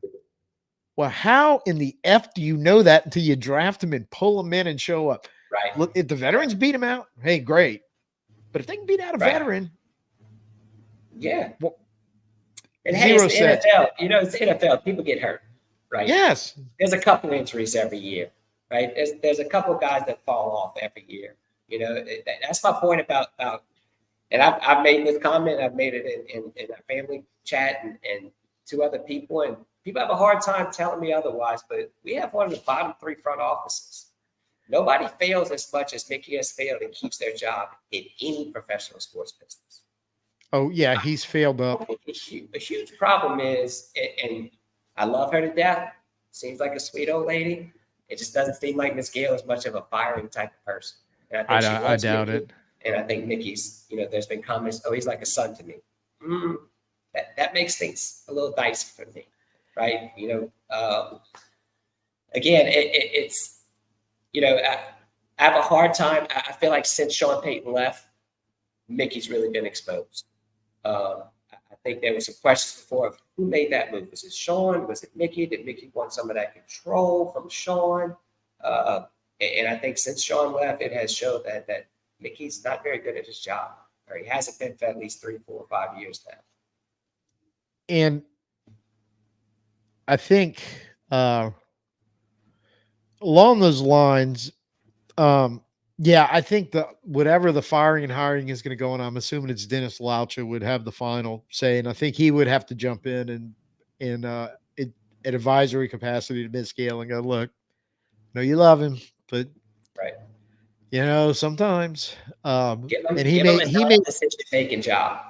Yeah, well, I was going to say he would probably likely get promoted up out of that to super president of something in the organization, and just the power shift would go away. Would be my guess. Put him in charge of parking. He can't get any worse out there. Yeah, no kidding. He can't screw that up, right? But I think also that there was a lot of that going on. We'll probably never ever truly know the whole story, but it was not. I remember Sean's closing press conference. I was waiting for those two to hold hands and go skipping off in the sunset because they're acting like they were the biggest, best buddies in the world, Mickey and Sean. And I'm like, Bo, I'm not saying they were ever at each other's throats, but I know that is not true. So right. I have a hard time believing Sean is like that with any other human being. Yeah, no kidding. So, but yeah, I think Mickey. Sure, somewhere along the way, if you really wanted to break it down, well, yeah, he did some good things here, or he had this right, or whatever. But for the most part, I think the inability for him to admit when he is wrong, and look, that's everybody, but especially the last few years. Right. And then they went in double, tripled, quadrupled down, not only in the draft, but in salaries, in how they were operating the team. The whole thing that's causing us to have the reset we're having this year with the salary cap, with the roster. I'm going, we never should have got to this point. That's right. Never should have got to this point. You're at this point now, which is a great way to wrap up this whole conversation. I'm as positive as I can be. The state of the Saints right now, we're on the eve of training camp in California, about ready to bust open. Because when you go back and want to walk through everything we have, what we think we have, what's got us excited about this 2024 season, there's a lot of counter arguments and stuff just sitting right there staring you in the face. It's not even a 500-pound gorilla in the room. Right. It's worse than that. So it's kind of hard to go back and forth. But I love the way you segued into the front office, because I will admit, I told you this earlier, that you have been banging that drum for years. I was in denial. You pretty much brought me to the dark side last season because I just had enough going, yes, we've been doing a lot of things wrong, and we were fooling ourselves, not you, but the rest of us, fooling ourselves a little bit about what was really going on. And any goodwill that was built up with the fan base from 2017 to basically 2020, they eroded that, especially in the last 2 years, and it didn't have to happen. That's right. And that's kind of where we're sitting now going.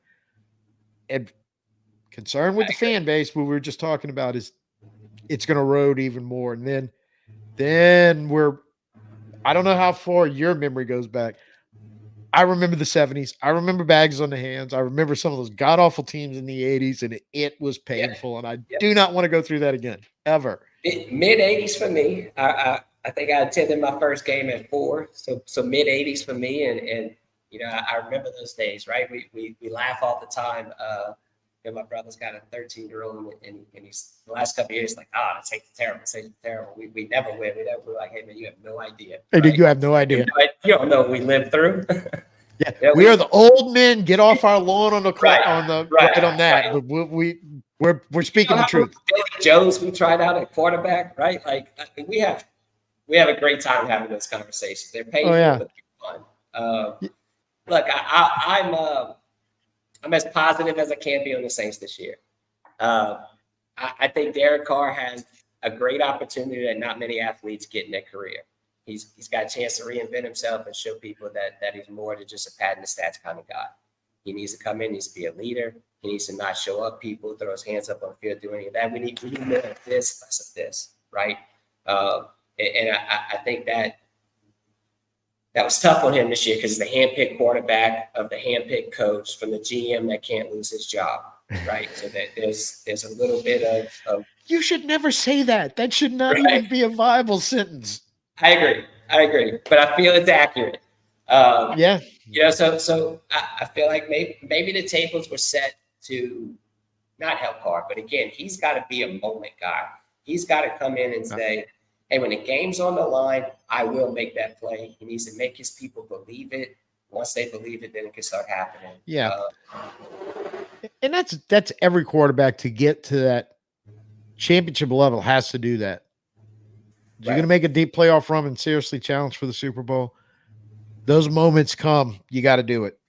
Right. You have to. If we're in a position, if we put him in the position to do that, that's the first thing that's going to happen. And I'm feeling like these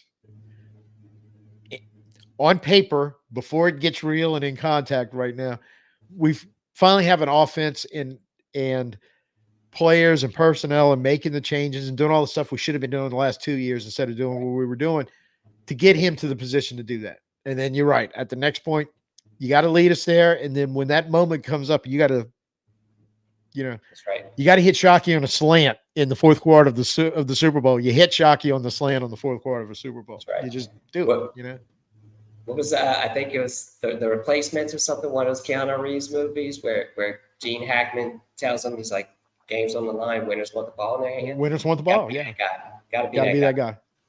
Yeah, you got to be that guy. And I think he can be. But yeah. Again, we're gonna find out though. He's got to do it this year. July 22nd. I will make excuses for him as far as last year, but he better go out there and put up more than just some stats that look good at the end of the year. Have some moments. Have some moments. You have 2 or 3 moments last year. We win 10 or 11 games. Yeah. I'm just really going to kind of sum it up this way. My goodwill's gone. I'm past the point of making excuses for anybody once they kick the ball off in September. That's right. I've been doing a little bit too much of that the last couple of years. I shouldn't say last year. You really had me on the dark side for about week 3 or 4. I think it was actually the Tampa Bay game is when I was like, I'm sending texts out there. That's it. I'm joining the dark side. Jason's right. I'm going all in, and that's kind of where I spent the rest of the season, which made it tolerable for a little while. You have fun with that, but after a while, it was just excruciatingly painful to watch what was going on.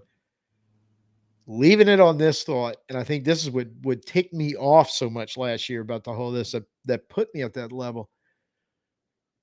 When you looked at the team overall, talent-wise, coaching-wise in some spots, front office, you were mediocre to good, but where you weren't, you were awful. And the play was like that. It seemed like that was the whole thing about our organization. There was nothing truly outstanding that moment you could hang your hat on that even in the couple prior years, you might be able to find something. There wasn't really a whole lot of that last year. It was just kind of this wavy, mundane type of and the only emotion we really seem to get is when Tampa Bay came in and dropped a number in our head. Detroit Right. puts us down 21-0 before half the stadiums sitting in their seats. Cincinnati, Right. that's sort of the Rams just sent us halfway back to New Orleans by the second quarter. And there was just nothing we Yeah. were going to do to come back and win that game. Those are Yeah. the things that are burned in my memory in a 9-8 season where we missed the playoffs by one game. That Right. shouldn't happen. I agree. Completely agree. Got to change things around. Got to have more momentum during the games. I feel like if you look at our record, like if you just look at win loss, we're probably the streakiest team in the NFL. Win two, lose two, win two, Yeah. lose three. Right. That was our whole season. The play was the exact same way. We're in game and it's like, oh, well, we're getting smoked and there's 8 minutes left in the first quarter. What the heck just happened? We're sleepwalking. And then we outplay a team for the second, third, fourth quarter, and we just don't have time to come back. Yeah. The streaky play was in game as well. For me, that's coaching, right? You got to get a hold of that. We talked about coaching the other day, and best coaches are the ones that come out the first half and go, well, that didn't work. Hey, get your group. You go in that room. Get your group. Go in that room. Here's the changes we're going to make. Let's go out in the second half and play ball. But for the Saints, it felt like the mistakes that happened in the first half, we came out in the second half, and they were able to do the exact same things to us, and we made the same exact mistakes again. So again, I don't think Dennis Allen's a head coach, and I think that kind of thing shows it. But I think with Kubiak as the offensive coordinator, I hope Dennis Allen just goes, I'm going to coach defense, right? I'll handle the head coach press conference, but I'm just going to go coach defense. You go coach offense. We'll meet up at team for practice, right? Yep. I think actually to end the show, because I know we're running long on time, I think probably that's the best case scenario. And that's another thing Scott and I had talked about, and we were planning to maybe do a video on it. We just never got around to it because it's a hard conversation to pin down, but on this, to go in depth. But on the surface, Scott's comment was, it's time for Dennis Allen to pull a Sean Payton and hire a Dennis Allen. So tell him, in this case, Kubiak, go handle that so I don't have to worry about it. Right. I'm going to handle this because this is what I do best. And it's not in a vacuum. I still have head coaching stuff to do, but I got to get to the point where I'm not worried about that. All I need to know in meetings on Mondays, whenever they do it on just stick my head in your room and going, hey, what's going on? Fill me in. If there's anything that I need to know this week, blah, blah, blah. Right. Touch the base. Okay, you good with the offense? You got it handled? I'm going to work on these guys on defense. I'll have to stop in the special teams room on the way in the training room and do all the head coaching stuff. But then I'm going to sit in on the defense. Nothing wrong with that. There's all kind of coaches at NFL and college level that do that constantly. I am the CEO. I need to know everything that's going on all week, pregame, during the game, post game. If he can handle that and handle the defense and Kubiak handles the rest, get us to 9-10 wins. I think that's what has to happen. That's the right formula. Yeah. I don't think that's right. I don't think we got the right guy to do that. We'll find out. And I look at things like post-game press conferences where he didn't really accept any responsibility. No. Well, accountability. Right. And towards the end of the year, some of those players, some of those Cam Jordans and those type of guys, your leaders, were saying things like that. There's no accountability in this room. There's no structure in here. To me, I think in those moments when he came out and said those things, we were like, well, Dennis Allen's getting fired. If Cam Jordan's saying that, Dennis Allen's getting fired. And he didn't. Yep. He didn't. Well, and the thing is, that is one of the few, even when Scott and I did that has Dennis Allen, I don't think we put a conclusion on the whole 45 minutes, hour, however long it was. Has he finally learned some leadership? Right. Because I don't know. But his press conferences have gotten so much better where he is sounding like a coach who knows what he's talking about at times. He is talking about holding players accountable and use that word and talked about we have to follow a process and use that word. And I'm like, I've been waiting for years to hear him talk and say stuff like that. Yeah, I don't know if it's going to happen, but I feel like we're moving in the right direction, that at least he acknowledges in the real world of good football coaching, accountability and, however you want to phrase it, the process or do your job or whatever. every good football coach has that on his football team because you That's can't right. win games without it. So That's right. And I coaches think acknowledge players it as a respect good you thing. for that. I think when Yes. players see that you're able to control men in that way of making them accept a role to help a team, I think your players respect you more for that. Yeah.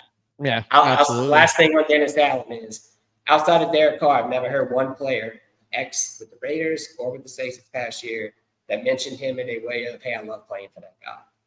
I think we had a coach previously who everybody, with maybe the exception of Adrian Peterson, loved playing for that guy. We need that back. And can Yeah. he become that guy? I don't think so. I think that's a built-in type of thing. But hopefully he spent enough time around guys like Sean that he can go, hey, that worked for him. Let me try to work some of that in, right? Yeah. I think you could teach some leadership up to a point. I would agree with you. DA just over the years just never exhibited much of it. Right, Um, how much you need, how much he has, how much can he get? Everybody's entitled to get better at their job. He needs to start this year because that's right, he he's that's right. he's had 2 goes at it. What total of 6, 7 years in the seat, basically between the Raiders and the Saints, somewhere around there. Again, mentioned earlier on some players, you're running out of second chances here. So you've had That's too right. many second chances already. So I think this year it all has to come together. And more than likely, if Dennis Allen is finally on the way out, I'm just sitting there looking, going, is the Kubiak hire really about if he shows a big Lighten it turnaround up there? offensively. Is that the guy that might actually just get bumped up? Are we going through that again or what? So I don't know, but maybe it's I too tell you early to what, speculate that. But if we come in and we're top 3 offense and we don't make the playoffs, I think that's a nice transition, getting DA out of there and move Kubiak up. yeah. I've had that thought. I think this is the first time I've articulated it in a video. But yeah, just going. Yeah, his replacement, maybe right, Right, standing right behind him. Just right. so. Now, I say that being an offensive guy, you know how bad I wanted Ben Johnson to come to New Orleans. That was my dream scenario, Yeah, right? But when we hired Kubiak and seeing his pedigree, where he's been, the coach that he's worked under, so far it's all been successful. So at least Mickey's going on something that, or DA, whoever pulled that trigger, is looking at the outside of the Saints, looking in the NFL, going, okay, what's working for them? Who's yeah, successful right now in this yeah, moment? yeah, absolutely. So, ride that train uh, instead of the sitting on the sideline at the station where we were the last couple of years because again it was archaic and it had no shot. So, Right, right. I agree. all righty. So appreciate you, man, coming in tonight. Yeah, absolutely, man. Anytime. Yep. Glad So to be a part of it. hope everyone enjoyed it. And I'm gonna throw this in right now because I had a feeling this was probably going to get uh, edited into multiple episodes. So um, anybody who watches may see this part 3 times when I kind of put it on the end of each segment. But thank you everybody for joining us. Go ahead and let us know what you like, you didn't like in the comments. Tell me about my guy Jason here showing up. We get a thumbs up for him. Think he did a great job tonight. Definitely helped me out and Scott out a lot with this. And he showed you a little bit of what the J Dog was all about. But I Yeah, tell that's you what, right. guys, Right. like I'm tame if right now. yes, but when you give him a reason, like the Detroit game, ooh, that's going to be a fun post game show when that rolls around. Hopefully not. Hopefully we don't have any games like that. But who we kidding? I know there's going to be at least one somewhere. So Hey, there's an opposite side of the J Dog too, right? When we roll it, we doing things. If oh yeah. Oh, we're being who absolutely. that's, we who that's. Absolutely. We just hadn't had the opportunity to be Hoodats for That's since right. That's right. a And look, too long. even Too in long. the bad years, we still show up. Yep, exactly. So till next time we see you, he's Jason. I'm Tim. Thanks for joining. Peace out and Hoodat.